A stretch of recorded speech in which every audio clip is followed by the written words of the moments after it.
ಓಂ ಗಂಗಣಪತಯೇ ನಮಃ. ಶ್ರೀ ಗುರುಭ್ಯೋ ನಮಃ. ಹರಿ ಓಂ. ನಮಸ್ಕಾರ.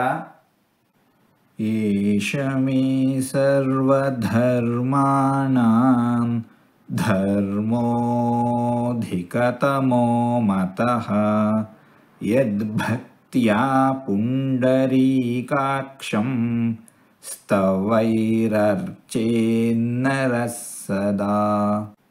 ಏಷ ಮೇ ಸರ್ವಧರ್ಮಾಣಾಂ ಧರ್ಮೋऽಧಿಕತಮೋ ಮತಃ ಯದ್ಭಕ್ತ್ಯಾ ಪುಂಡರೀಕಾಕ್ಷಂ ಸ್ತವೈರರ್ಚೇನ್ನರಃ ಸದಾ.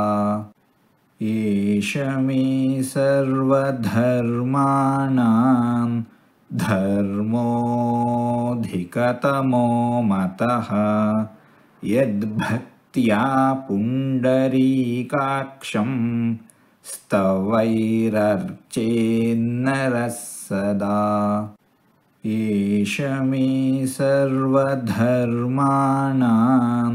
ಧರ್ಮೋऽಧಿಕತಮೋ ಮತಃ ಯದ್ಭಕ್ತ್ಯಾ ಪುಂಡರೀಕಾಕ್ಷಂ ಸ್ತವೈರರ್ಚೇನ್ನರಃ ಸದಾ. ಏಷ ಮೇ ಸರ್ವಧರ್ಮಾಣಾಂ ಧರ್ಮೋऽಧಿಕತಮೋ ಮತಃ ಯದ್ಭಕ್ತ್ಯಾ ಪುಂಡರೀಕಾಕ್ಷಂ ಸ್ತವೈರರ್ಚೇನ್ನರಃ ಸದಾ.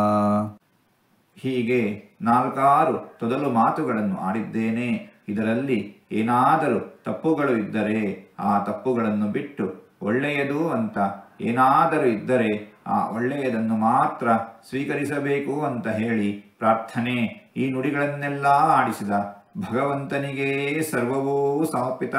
ಸರ್ವಂ ಶ್ರೀಕೃಷ್ಣಾರ್ಪಣಮಸ್ತು.